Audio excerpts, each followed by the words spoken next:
को चादर ढक के उठा रहे हैं। ये अपराध पुलिस ने नहीं किया, ये अपराध गृह मंत्री ने करा। जब तक इस देश के मंत्री संतरी सीएम पीएम पकड़े नहीं जाएंगे, जेल में नहीं जाएंगे, देश सुधरने वाला नहीं है। लोकतंत्र कार्यालय जिस तरीके से सोनम वांगचुक को उठाया गया, क्या अरे क्या हमें शर्म आ रही है? अब तक तो हाई कोर्ट के जज ने बुला लेना चाहिए था पुलिस कमिश्नर को, इधर आओ, क्या किया तुमने, खड़े हो जाओ। इस तरह करना चाहिए था। ये जानबूझ के कहीं से छांट के ले आए हैं। जिसने वादा किया होगा मैं कर दूंगा इनका इलाज, उसी को रात को बनाया है। चेक करो इसको, कौन है पुलिस कमिश्नर, कहां से आया, इसके पास कितना भ्रष्टाचार का पैसा है, कौन है इसके यारे प्यारे रिश्तेदार, सबकी जांच करो। सर, जिस तरीके से भीड़ बढ़ रही है, क्या ये युवाओं का एग्रेशन है? अरे युवा जिम्मेदारी निभा रहे हैं और जिम्मेदारी युवाओं को निभानी है। जब घर के बुजुर्ग नाकामयाब हों, उनकी एनर्जी कम हो, या कोई 2, 4, 10, 20, 100 मुस्टंडे पूरे गांव को, पूरे शहर को खाड़ा तबाह करना शुरू कर दें, तो युवा आएंगे नहीं कि अपने घर को बचाने, अपनी डेमोक्रेसी को, अपने देश को बचाने। सर, बहुत सारे लोग इसमें आ रहे हैं, अंदर आंदोलन में आ रहे हैं, जय श्री राम के नारे लगा रहे हैं और कुछ तरीके से माहौल खराब करने की कोशिश। इसमें आरएसएस वाले, बीजेपी वाले सारे घटिया काम करेंगे। जय श्री राम का क्या काम है भाई? यहाँ पर जय श्री राम के नारे लगाने वहां लगाओ जहाँ से उसका सारा चंदा चोरी हो लिया। जय श्री राम में ताकत होती तो मुस्टंडे वहीं पे बैठे बैठे उसकी मूर्ति के सामने पैसे नहीं चुराते। जय श्री राम के भरोसे रहने की जरूरत नहीं है, इस चक्कर में पड़ने की भी जरूरत नहीं है। समानता का नारा लगाओ, जय संविधान, भाईचारे का नारा लगाओ, जय भीम, इस नारे से बचो। ये राजशाही का नारा है। उसके प्रधानमंत्री रहते देश के बोलने की आजादी कम हुई है, देश डरा है, ये काम आतंकवादी करता है। तो देश के वकील कह रहे हैं सबसे बड़ा आतंकवादी नरेंद्र मोदी है। साथियों, रात को दिल्ली पुलिस का कमिश्नर बदला गया, तभी हमें पता चल गया था कि जो पुलिस कमिश्नर है ये इनकी गुंडई बात मानने वाला नहीं, ये लॉ के मुताबिक काम करना चाहता है, लोगों के ह्यूमन राइट को समझता है। इसलिए उस पोस्ट पे कहीं से कोई चोर उचक्के को ढूंढ के लाए जो दबाव में आके काम करे।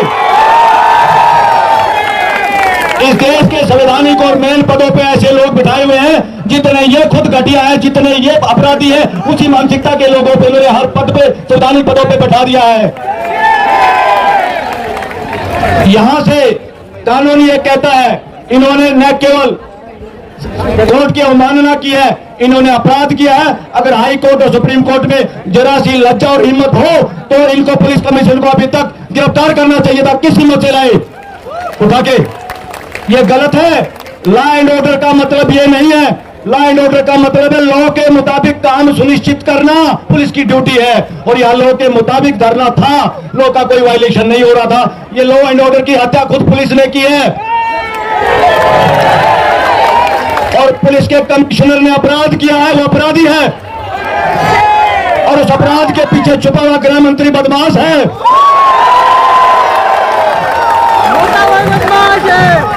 जिस तरह से पर्दे के पीछे छुपा के सोनम वांगचुक को उठाया गया, जिस तरह से दीपक की पिटाई की गई, इससे साबित होता है वक्त आ गया, इन्होंने आमंत्रित कर लिया देश की जनता को कि सारे एमपीओ का, सत्ता में बैठे हुए लोगों को भी इसी तरह से पर्दे में ढक के उखाड़ फेंको।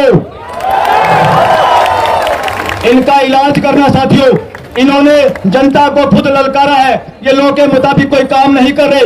नरेंद्र मोदी, भारत छोड़ो नहीं, नरेंद्र मोदी को भगाना है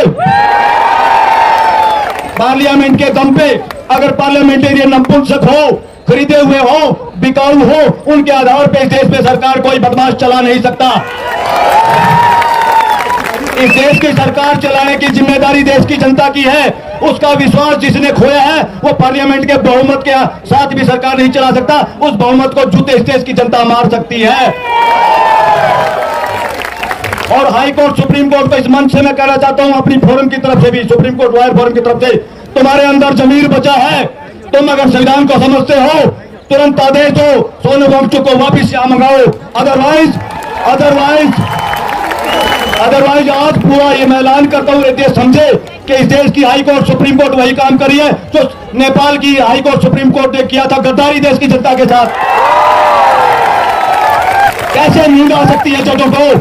तुम्हारे को पूरी तनख्वाह सिक्योरिटी देते हैं, तुम कैसे सो सकते हो घरों में? तुम्हें सुनाई नहीं देता क्या जजों?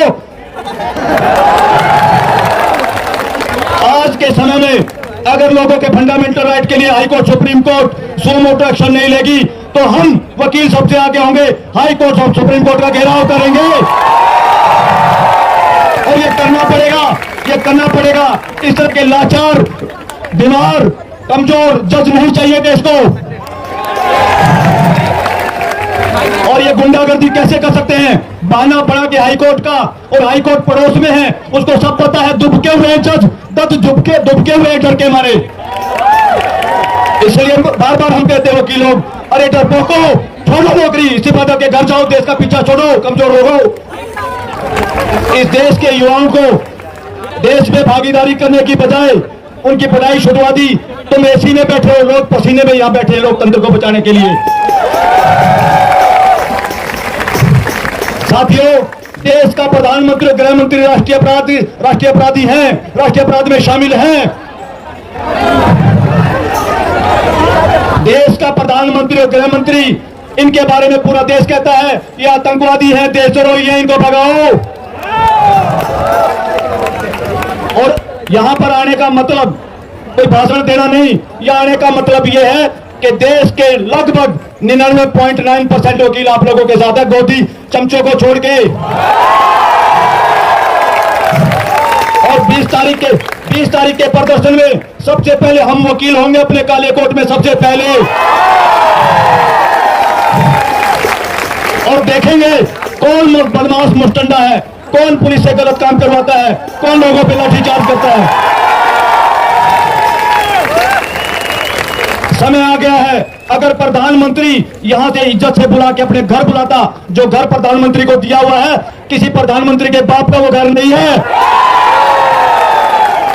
उसको वहां बुलाना चाहिए था। हिम्मत होती तो उसको अपने नई पैंट, नई कमीज पहन के नई अपने रोज बदलता है, यहां आना चाहिए था और इज्जत से बात करता। पार्लियामेंट में बात करने से काम नहीं चलेगा। पार्लियामेंट के हर पार्लियामेंटेरियन सारे के सारे वो देश के अपराधी हैं जो इस वक्त कान नहीं पकड़ रहे प्रधानमंत्री का।